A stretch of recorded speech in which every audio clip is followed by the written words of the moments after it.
Hello, Monica. Welcome to, I think we're now on the 151st episode of Leaders in Cleantech. We've spoken for a good many years, but it's great to have you on the podcast at last. So welcome. Thank you, David. It's a pleasure to be with you. So there's a huge amount that I want to impact. Probably we could do about 4 podcast episodes, but we'll try and keep it to the one. And one of the reasons I was very keen to get you on board, Monica, was that we as a search firm, there are probably about 2 areas from a candidate perspective that we get asked most questions around. And that's, how do you transfer from a corporate career to a startup environment? And how do you transition from a executive career into a portfolio career? And you've obviously done a mixture of all of those things. So I certainly want to unpack some of that as well as much else. But perhaps we can start in the traditional way of just going a little bit of an overview of your career to date, if you would. Yeah, of course, happy to. Well, look, most recently, I suppose I've been working plurally as a board director, working both as a chair, non-exec, and in some strategic advisory positions, largely in the energy space, infrastructure and utilities, and all connected to net zero and the path towards decarbonisation. And those roles are varied. Some of them are private equity backed, because growth is actually a really big motivator for me in terms of my ambition and where I see the most value that I can contribute. But also with mentoring CEOs. And that comes from having been a CEO through the energy crisis, leading energy retailers. So I led Vattenfall's UK retailer, and then ESB's, so Energy Challenger brand through the crisis. Before that, most of my career has been in largely commercial roles. I've worked across property, retail, home improvement, automotive, so lots of adjacents to the energy transition, and in all sorts of commercial positions, market sectors that included things like product development or international expansion, go-to-market strategies, all of those kinds of things. So really quite varied, and across a number of different types of organisations, some of which were startup based and some of them being more established, larger corporates. Yeah. No, there's lots. You're obviously CEO with Vattenfall, and then obviously ESB into so during that really challenging time. So maybe that's a good cue to pick up on some of those aspects of change, because also we're in quite a volatile environment at the moment for various different reasons. So how was it to lead a team and lead a business, quite a sizable business, through that really, almost hopefully one of a kind of environment with COVID? So how was it to actually lead a team through that, and what impacts do you think were learned from a leadership perspective, but also perhaps lessons that we can move into the present sort of volatility that we're all experiencing from an energy perspective?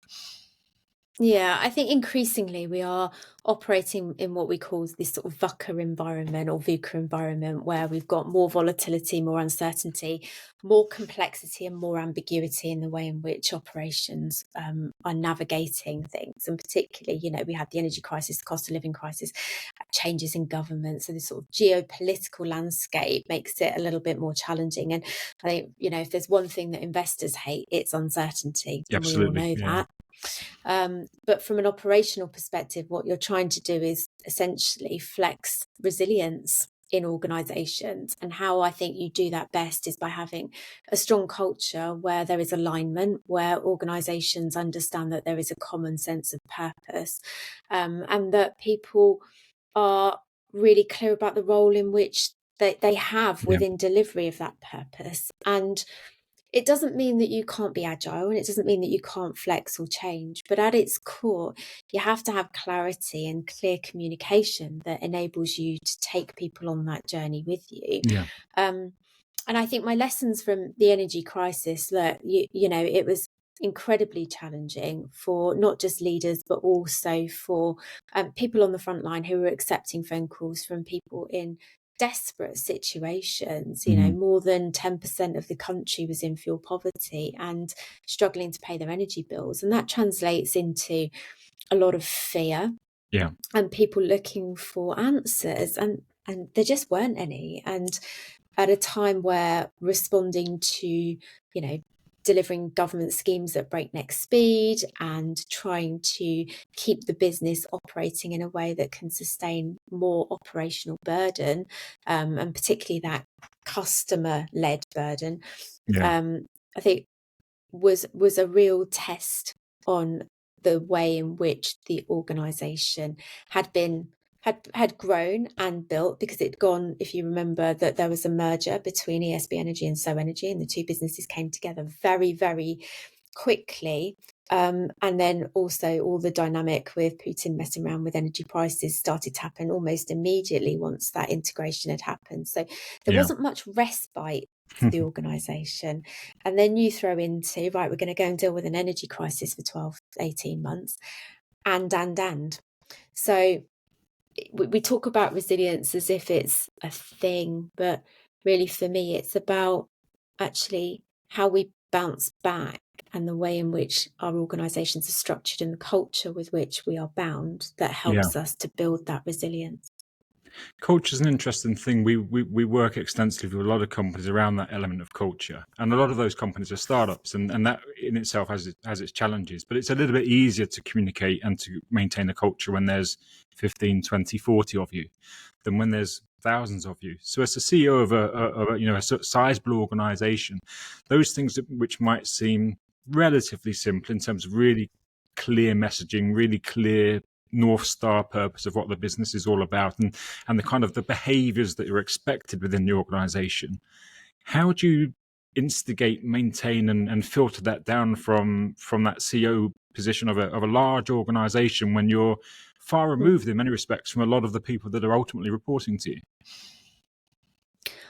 I think the best CEOs aren't far removed in some respects, because what they do is remain connected to the pulse of what's going on within the business. So I was very visible when I was the CEO. I was very approachable and held a lot of sessions, my sort of on the couch sessions, as I called them, lots of communicating until I vomit, which is a bit of a mantra to say, actually, I'm just going to over communicate, because I don't think it's ever really very possible to over communicate, particularly in situations of crisis. Culture for me is about how we all have a common understanding, shared behaviours, shared values, that we have expectations that are clear, that we understand what good and what on track looks like, but also what off track looks like, that the rituals and cues support that, and also the way that we reward and perform, reward the good performance based on that culture underlines the way in which we then behave and have our values. And for me as a leader, you make decisions, and the decisions that you make have to be aligned to your values and behaviours. And if your organisation and your employees see that from the top, it cascades and it reinforces the fact that actually this is how everyone should behave. I think in those moments, it's really important to have the ability to give live feedback, to build that into that cultural framework, and for it to not be we talk about actually cultural fit. I kind of feel like actually we should create organizations where inclusion is at the core, most important, so that you can come in, you can be yourself, you can bring your best version of yourself to work, you can succeed however you see fit based on what that organization can do for you. But the cultural aspect of it should allow that to happen. And that is a lot about the leaders that you have within your business. You have to have the right leadership structure.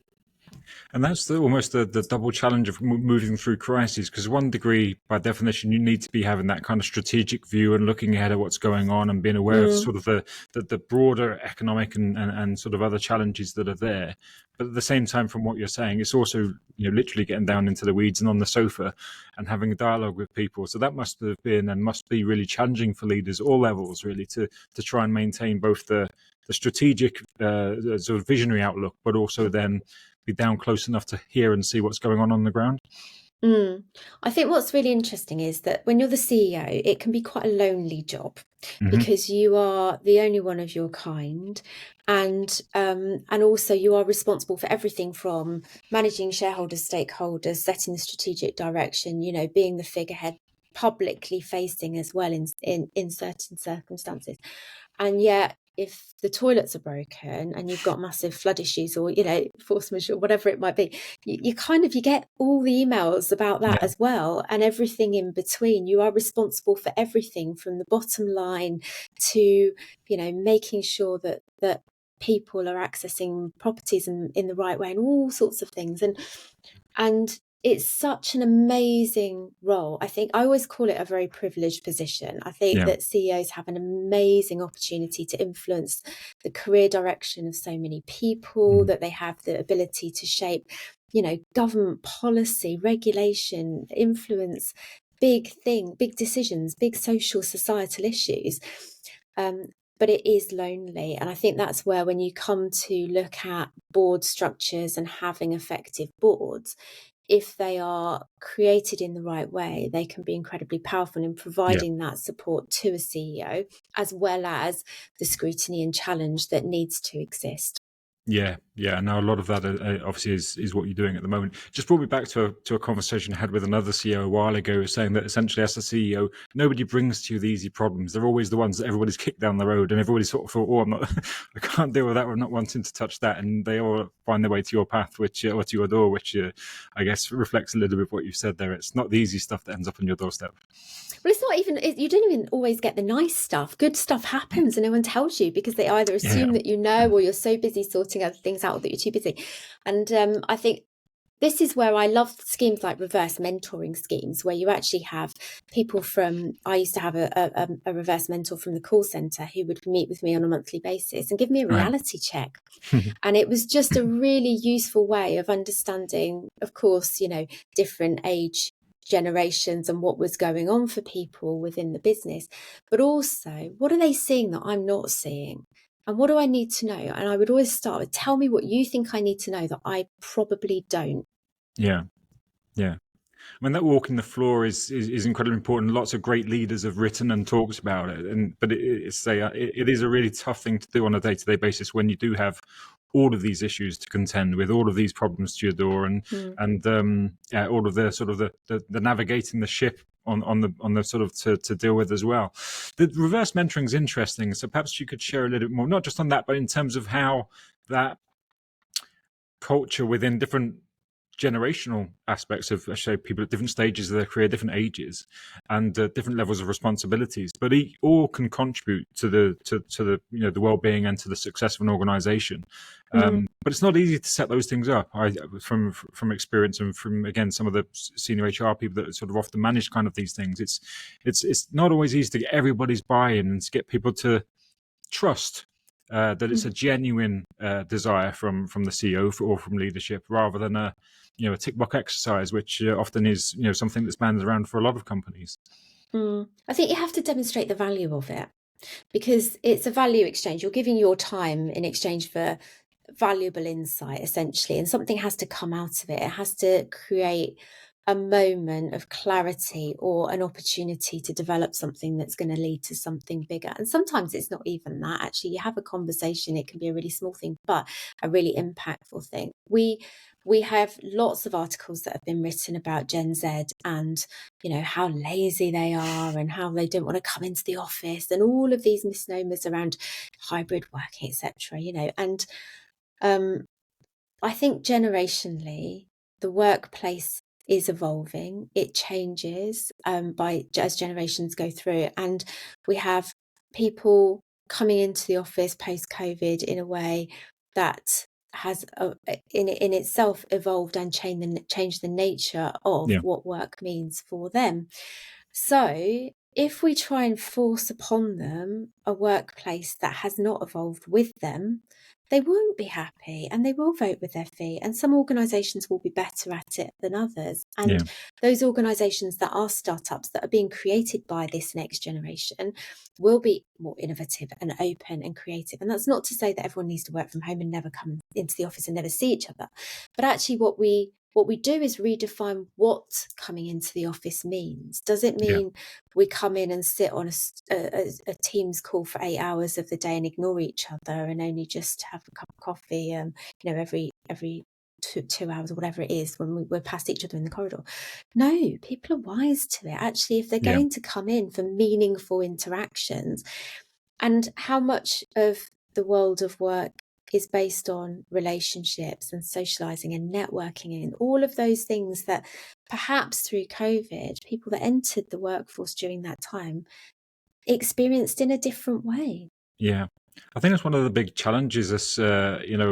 In terms of the energy transition in which we're all both involved, there's so much to be done, and clearly it's a fast growth industry. We need talent in our sector, and we need it at all levels, and that includes, of course, entry level.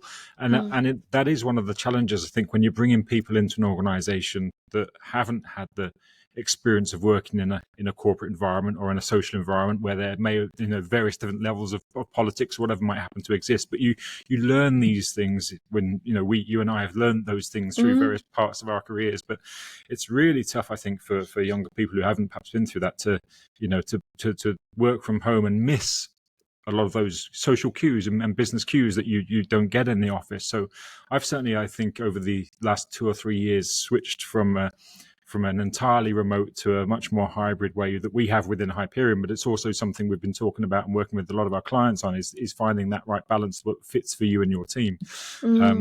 But yeah, it's absolutely an issue, as you say, around how do we equip people for environments, and they do have to change. It's funny, I started my career in Dixon Stores Group head office in London, and I used to go home at the end of every night stinking of smoke, because at that time everybody in the office smoked. Not everybody, but majority of the people smoked. It was like a 2-tier office. It was like fog at the top and you could sit down at the bottom.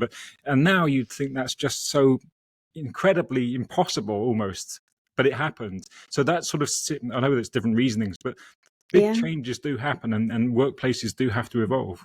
Yeah, I mean, I started my career in advertising, and we always had white wine Fridays. You'd start at lunchtime and you'd carry on all afternoon. I mean, it very, very rarely happens now, I think. But I think you raised a really interesting point around role modeling there, because we do look up to people that we work with and we learn those cues from them. And it's really important that actually you have that connection with people so that you can understand the potential opportunities that exist for particularly for women who are navigating the workplace and trying to find their way in the world. And obviously I served as the only female chief exec during that energy crisis, running a domestic retailer, and again, you add another layer of loneliness and complexity to it, because you are marginalized in a lot of conversations because you're the only woman, you are the only one in the room. And so you are very aware that whether it's intended or not,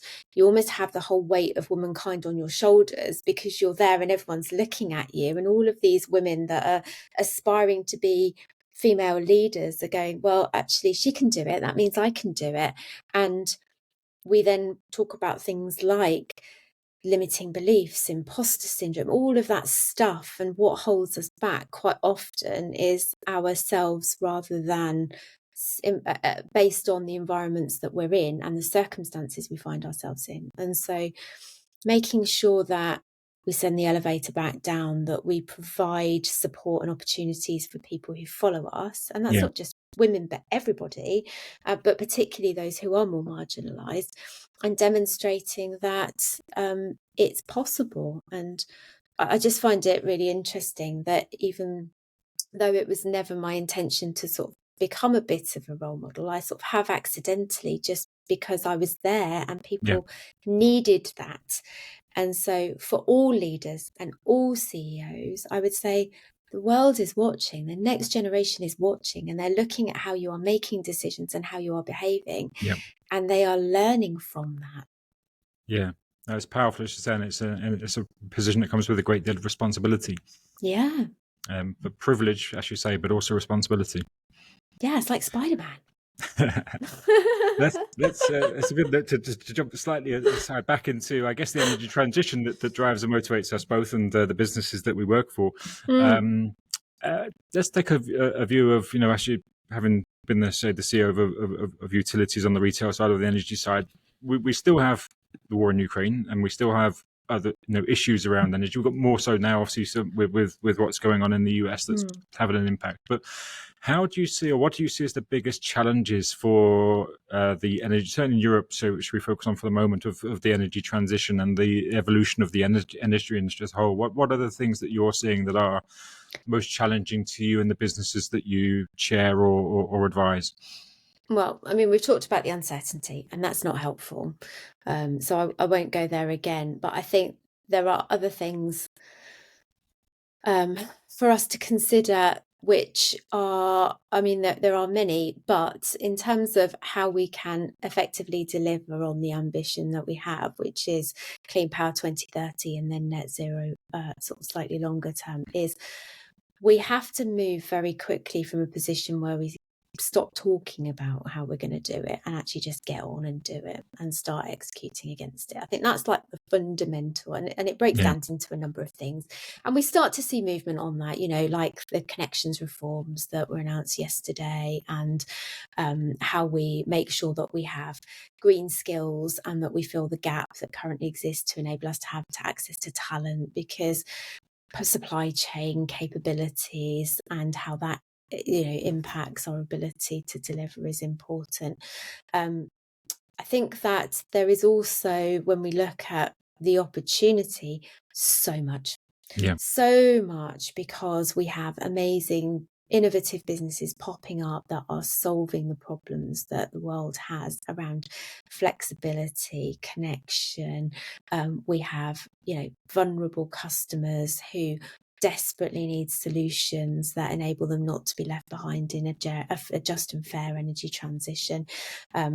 When I look at the boards that I sit on, a lot of them are in those supply chains delivering support services, whether that be across planning consents or environmental cleanups. And their services are growing and they're in demand, because this is a sector that is booming. There is so much potential for what we have here, and for the UK to be a progressive, leader. It is a leader, but to be a global leader in this field, and the world is watching on what we're doing. And I find that incredibly exciting. And I think for people who are looking at meaningful careers, the energy space is a place where there are so many opportunities for them to come and have career defining moments. Yeah. What do you find on that? Us, a search firm, people come to us and they have a very clear view on what they want, and we go and find that for them, and that's well and good. But for the industry as a whole, we need more talent from more spaces with more experiences coming into the pool. And it is frustration from time to time when clients say we won't look at somebody from a telecoms or from an oil and gas or from a, whatever periphery, sunset industry, whatever you want to call it. Hugely frustrating, because there are great talents there. So again, have you any thoughts on how we can, or how the industry should be a more welcoming place to people from outside sectors, because we need them more to say the challenge is big and the opportunity is huge, but none of it happens if we don't have the right people in place. No, exactly. Absolutely agree. Let me share two examples, David. So I'll share the fact that I didn't come from energy, and I think energy is hugely complicated. I've spent 9 years or something in the sector now, and there are still parts of it that I really just have no idea about, and I'm constantly learning about it. And what I do understand, though, is customer really, really well, probably better than a lot of the people that originally designed this sector, who were engineers that tried to get to a sort of Porsche, Lamborghini standard of solid gold, engineering brilliance. And that is needed too. But we're moving from a world where consumers used energy as an essential service as part of a one-way transaction to a world where they will become prosumers. There will be a two-way flow of the relationship and the way in which the energy system works in the future. And if we look at lessons from things like open banking, there is an opportunity for us to really think about how we use the talents to create a sector that can be much more customer centric. I think that's why the boards that I sit on, they're not at all customer in terms of end user organizations, but I've been invited onto those boards because there is a recognition that having that insight and deeply understanding the needs of customers, even if they are in a B2B or service space, is super important. And it is how organizations will win, because it's all about behaviors and understanding fantastic communications and stakeholder engagements. That's the sort of first point. I think the second point, just to come to technology, is I think technology will have a really big role to play and do a lot of the heavy lifting in this sector in the future. It's already starting, but I think moving forward, if we can get this right, there's a lot of talk about what AI can do and automation, but we have to have the fundamentals in place in order for that to be leveraged in terms of benefit. And so I'm really thinking about, let's not think about AI as these big strategies and write white papers and all the rest of it. Actually, it's a really fantastic tool for us to accelerate the work that we're doing towards net zero, do the heavy lifting, bring everyone on the journey, and find ways to do this in a more equitable way. And so I think for organisations thinking about how they can get the talent they need and also align that with their ambition from a tech perspective, it's about making sure that we are reaching into areas that have already benefited from tech advancements and organizations that really understand customer.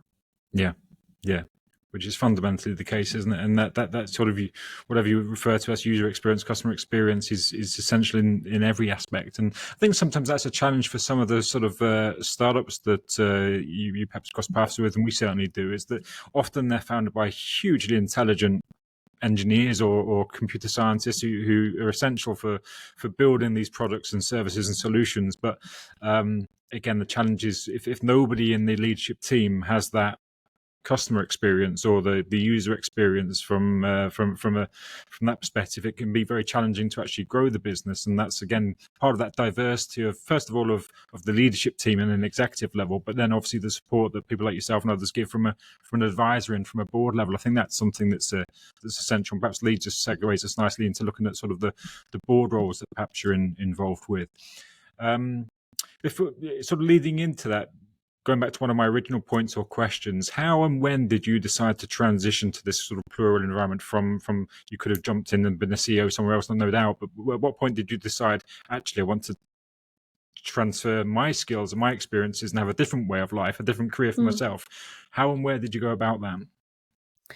I suppose when I came towards the end of my executive career, when I was making that decision, first of all, I'd been through the energy crisis and it was pretty tiring. I mean, I was working very long hours, most weekends, and like a lot of the CEOs at the time. So it wasn't exclusively me, but I hadn't seen a lot of my family during that period, and was sort of trying to reconcile that in my mind. How could I be more available to them but still feel fulfilled with the work that I was doing? That was sort of a part of the consideration. The second part, that I love work. I really love work. And I was offered lots of very interesting CEO opportunities and talked to lots of organizations about things that I could have said yes to absolutely all of them, done all of them, just because they were so interesting. And at some point, I thought, actually, maybe I could just take all of this experience that I have and use it in a different way to work with a diverse range of organizations so that they can all benefit from me. And rather than viewing it as me working across a portfolio of businesses, I thought, what about if I viewed it as, this is my portfolio, this is what I offer, and then organizations can benefit from having me work with them and help them and support them. And I really wanted to stop doing and be less hands-on. I think that was a big shift for me, so that I could then really help have a bigger impact, but in a different way.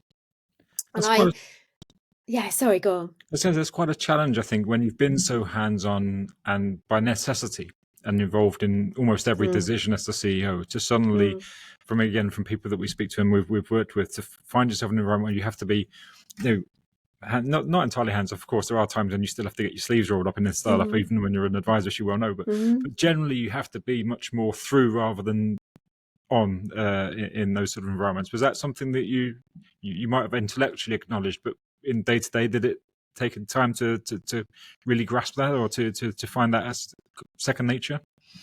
I think you do it in different ways in different types of organisations. I definitely think you're right that in startups you find yourself a little bit more involved. And so there is a bit of a blend. Also, when you do advisory work, you're often thrown into, either work on an acquisition and see how the business plan is being executed and poke around a little bit, and you get licensed to do that a bit more. I suppose I'm the kind of Ned that doesn't just turn up for the biscuits. I don't just come to the board meeting and eat the biscuits. I like to connect to the organisation. I like to go and visit the sites, put my wellies on and go and see what people are doing, and understand what the experience is like for employees and colleagues and stakeholders. So we really know how that business works, because it's very easy for people who are perhaps less operationally connected or have not had that experience in their career in the same way to just look at a set of numbers and make assumptions about what the business is doing. Yeah. And so I think where I saw my unique value proposition, the ability to use my skills, is having been the CEO and done that and really understand what is going on for that CEO that sat there on the other side of the table. Where I sat and the conversations I was having, I almost preempt what they're going to say before they say it. I can see things coming down the road before they've even hit them. And that can be really valuable, because I can just ask the right questions that perhaps get them to think about something in a slightly different way. I also think there's a really interesting dynamic where we often think that a lot of the work that boards do in that boardroom is the be all and end all. For me, a lot of the work that I think has the biggest impact is outside of the boardroom, the conversations with the exec team. Who from the exec team rings you or asks you for advice outside of the regular board structure? Who is the one that sends you something to pre-read before you go into a meeting, so that they want your perspectives, they want to understand how they walk something into the room? Whether it's setting up a customer advisory group or doing some work on advancing ESG or something that's specific that is going on at that time, addressing an attrition issue, whatever it might be, because you've got that experience to offer. And why would an organisation not leverage the benefit of all of that experience that you have? I think that's really powerful. Have you experienced, and again, I've come across this a couple of times with companies I've worked with investors into their portfolio companies, where the executive team, the founders, again, I guess intellectually acknowledge that there's a benefit to having a board, but then find that quite difficult to deal with the fact that there are some wiser heads in the room and some people that can really add value and can challenge, because that's part of the role, right? You have to challenge in the right way, of course, but you do have to challenge, call things out where you see it. Again, just wondering if you've got any experiences, because it's a learning curve for the board person when you start on this career and you first one or two boards. I guess good to perhaps hear again how you sort of, was it as you expected it to be when you started to find yourself in those board positions? But also, again, from the flip side of, are you finding, or have you seen founders who've struggled to come to terms with having, someone like yourself that has that wealth of experience around the table, and see it perhaps more as a threat than an advantage? I definitely think it works best when someone is open to having that relationship and putting the time into building that relationship. So having the support and that scrutiny there, but recognizing the value of it. And sometimes that comes over time. We know that organizations need different types of CEOs, different types of structures, different types of leaders at different points in their career, right? And someone who might have led the business through startup might not be right for the next stage of the journey, in the same way as older, more established businesses. And needs change, and people change along with those needs. So I think all of that is something that boards have to consider. Some of the most important decisions that boards are responsible for is succession planning and making sure that you have the right people leading the business. I think when I reflect on board compositions and the types of individuals, I really value and celebrate diversity, because I think you can quite quickly get into groupthink if you have a lot of people in the room that are like you, particularly where you have investment directors. And I say this to all the private equity firms that I work with, but they're all data junkies. They all love the detail. They'll all go down rabbit holes because they see something and pick something, and then that's it. And then there's a deep dive requested on it. Brilliant. All of these things are very valuable and important, but having someone in the room who isn't thinking in that way, that sees things in a different way, if you're open to that challenge, and not all organizations want that actually, and I think, again, it depends. Are you at the early stage of having just acquired a business? Are you midway through? Are you at the end where perhaps you're trying to strip out cost and squeeze as much value out of it? There are different types of conversations that you want to be having and that you need to have. And in that sense, if you go through that process and you recognize what it is you're looking for, I think in the same way, David, and you'll know this better than I, but if you put in, for example, a first-time CEO, the support they're going to need is going to be different to someone who's exited 4 or 5 businesses and is on another turn, or a CEO that has been in a business for 8 or 9 years and might be thinking about what they're going to do next. And I just think that the best boards are reflective of those situations and acknowledging where the problems are within the business. What are they trying to address? Because if the business hasn't delivered on its performance for a number of years and you're really trying to get to the hub, sort of the crux of the problem, then vanity projects are not going to be welcome to be discussed at the board. It's just not. It's just not the topic that is going to resonate most across the members. Yeah, no, I love working on board roles because, again, that balance and across the board is so fundamental to the success of a business. I think, and touching on diversity, but not just sort of gender diversity, which we will touch on, but diversity of thought, socioeconomic diversity, all kinds of things, different experiences that are all fundamental to giving a really rounded board, and one which is.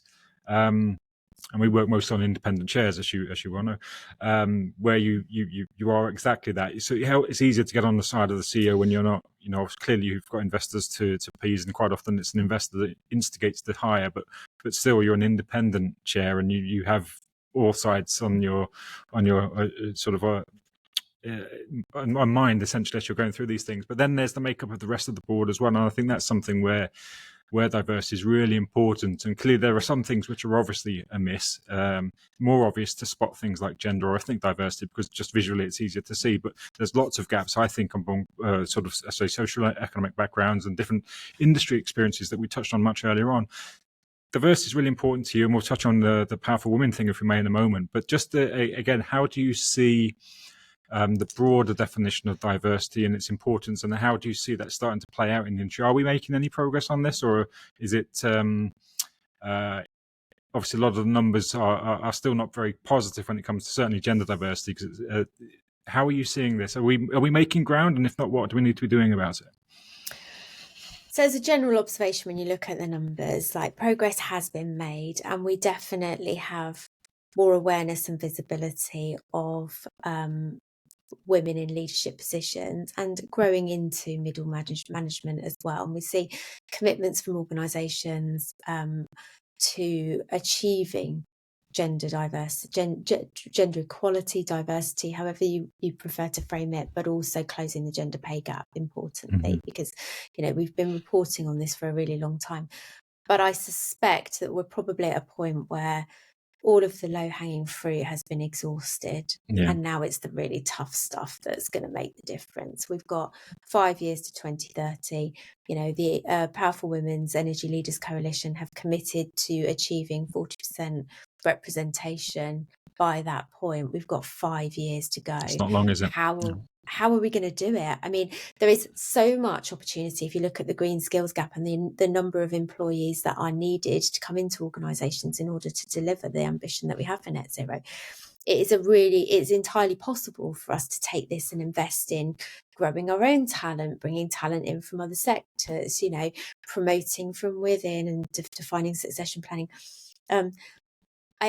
My personal view, and this is, not necessarily supported, and there are reports of this, but I think we do a reasonable job getting women in, and then we struggle with holding on to them. I think retention of women is probably the bigger issue at this point, because there was a very big drive. Let's get lots of women into the sector. But then our environments haven't necessarily evolved to enable them to stay, whether that is flexibility, whether that is policies around, what I would call pro-women policies that help women at varying stages who might be experiencing different career interruptions with the support and help that they need to be able to move forward and have a meaningful career on an enduring basis. We lose far too many women at the age of sort of experiencing menopause because they just decide that that's enough. And it doesn't have to be. And when I think about some of the work that I've done previously, and particularly around understanding where opportunities are, there are so many untapped talent pools, even for, women who might not necessarily be available full time, or might have opportunity to do a few hours here and there, or want to engage on a weekend, for example, in call centres, things like that. Why are we prohibiting accessing these sort of talent pools on the basis that it's different, or it's a little bit harder for our organisations to move to? But yet the benefits are there.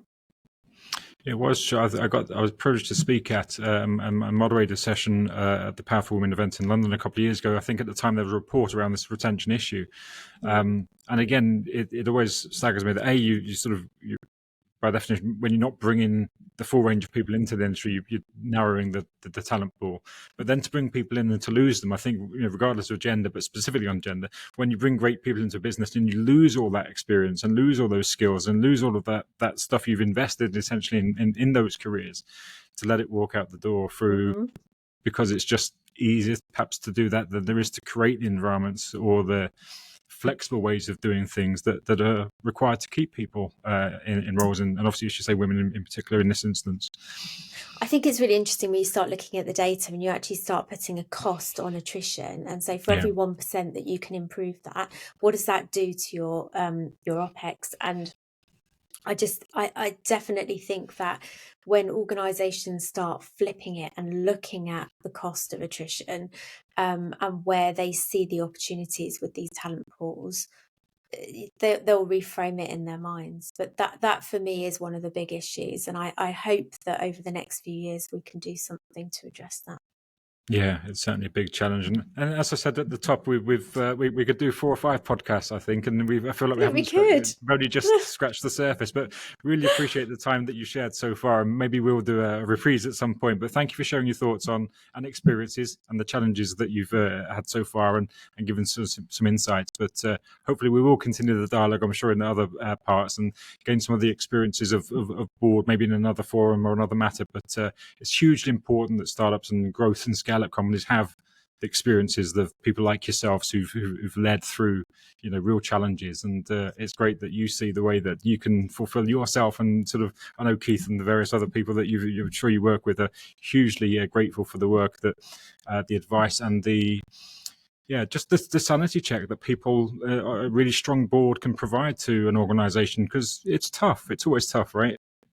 Yeah, it is. And you do need people around you that, I have this sort of policy around, actually, you don't spend as much time together as a board. So you do need to like each other and get on and find a way so that you can effectively challenge and throw eggs or tomatoes at each other. But at the same time, you can still be friends and go for a drink afterwards, and know that it's all done with the right intention and in the right spirit.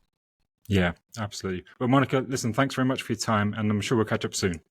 Lovely. Nice to see you, David. Thank you so much.